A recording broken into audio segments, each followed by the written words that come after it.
أفراد المخلوقات صلى الله عليه وسلم وعلى آله وصحبه الأنجم من الجراد صلى الله عليه وسلم وعلى آله وصحبه الأنجم من الجراد صلاة وسلام ما دامت الأرض والسماوات أما بعد. قال الله تعالى في كتابه الكريم إن الله وملائكته يصلون على النبي يا أيها الذين آمنوا صلوا عليه وسلموا تسليما. Ada hadis Nabi Shallallahu Alaihi Wasallam, likulli syai'in siqalun wa siqalun qalb dzikrullah. Tiap-tiap sesuatu itu ada pembersihnya. Pembersihnya hati itu adalah zikir kepada Allah. Jadi segala sesuatu itu mesti harus ada pembersihnya. Kalau dia pasti ketemu ini antara kotor dan butuh pembersih. Apa aja, mulai baju, mulai motor.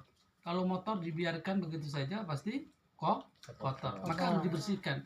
Kalau dibiarkan pasti berdampak mengganggu aktivitas, mengganggu kualitas dari motor tersebut. Mesti harus dibersihkan. Juga begitu dengan badan ini. Jadi hati ini juga begitu. Hati ini suatu ketika akan kotor. Karena apa? Karena kita ini tidak sebersih seperti apa yang kita bayangkan. Kita selalu berbuat baik, atau nggak kadang berbuat maksiat. Lihat YouTube apa segala macam yang membuat kotor hati kita. Lalu ada sifat jengkel kita kepada orang lain, itu membuat kita menjadikan kotor. Lah untuk menjadikan membersihkan daripada hati tadi itu apa? Dengan zikrullah, kata Nabi. Dengan berzikir kepada Allah. Seperti apa yang kita lakukan barusan itu adalah bagian daripada berzikir kepada Allah. Afdhalul iman, kata Nabi SAW, afdhalul iman, paling utamanya iman, anta'lama annallaha ma'aka aina kunta. Harus mengetahui sesungguhnya Allah itu bersamamu dimanapun kamu berada. Jadi bagaimana kita ini dalam beribadah kepada Allah selalu bersama dengan Allah Subhanahu wa taala. Caranya apa? Dengan cara kembali lagi kepada zikir kepada Allah. Kembali lagi bahwa kenapa kita diharuskan dengan berzikir, melakukan syariat begini begitu. Karena sudah perintah Allah. Wa ma khalaqtul jinna wal insa illa liya'budun. Tidaklah aku menciptakan manusia dan jin kecuali hanya untuk beribadah. Bahkan dalam ayat lain disebutkan wa'bud rabbaka hatta ya'tiyakal yakin. Sembahlah Allah sehingga sampai kalian yakin. Jadi itu perintah Allah sampai betul-betul mendapatkan yakin. Kalau kalian tidak mendapatkan yakin, ya harus sampai yakin. Dan yakin ini puncaknya adalah kematian. Dan kembali kepada jalan untuk beribadah kepada Allah itu sebagaimana seperti yang diijazahkan oleh malaikat Jibril kepada Nabi Muhammad SAW. Apa itu ijazahnya? Kata Nabi SAW, ada ijazah daripada malaikat Jibril kepada Nabi Muhammad SAW. Pertama adalah rukun Islam. Kedua adalah rukun iman. Ketiga adalah rukun ihsan. Inilah ketemunya kita beribadah. Kita mau ibadah kepada Allah, ketemunya ada di sini. Jadi tidak di luar daripada ini. Karena ini adalah syariatnya Nabi Muhammad SAW. Karena ini memang betul-betul Allah yang memberikan kepada malaikat Jibril untuk memberikan ijazah kepada Nabi Muhammad SAW. Rukun Islam ini harus dipenuhi. Rukun Islam ada berapa? 5. Ada 5. Puncaknya bagi orang yang mampu adalah haji. Itu dari puncaknya. Tapi yang paling utama dari sekian, pertama adalah syahadat kepada Allah. Yang kedua adalah sholat. Ketemu daripada ini. Yang kedua adalah rukun iman. Ada berapa rukun iman? 6. Ada 6.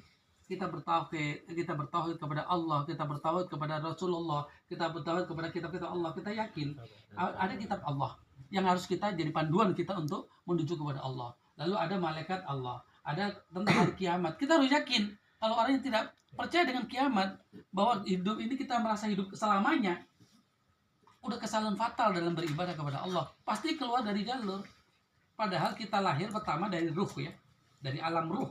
Allah ciptakan itu. Allah sudah ciptakan ruh ini. Ya. Ruh ini akhirnya Allah wujudkan, Allah lahirkan lewat rahim seorang ibu. masuk dalam alam, maka disebut dengan alam rahim. Disebut alam rahim. Alam itu apa? Adalah bentuk yang besar ya. Alam itu bentuk yang besar. Setelah itu dia lahir kembali. Dia lahir masuk ke alam dunia dengan berproses sampai dia mengenal jati diri dia, sampai dia tua. Disebut alam dunia berarti masuk di alam yang besar. Kita diperintahkan di alam ini apa? Untuk beribadah kepada Allah. Selanjutnya apa? Alam barzah. Alam barzah itu lebih besar lagi daripada alam dunia. Alam barzah itu adalah tangga, ada kuburan ya, dia di bawah tanah ya. Tapi sebenarnya bukan di kuburan, di alam kubur. Yang pasnya bukan di istilah alam kubur, tapi yang betul adalah alam barzah, karena roh akan dikumpulkan di dalam situ, di alam barzah.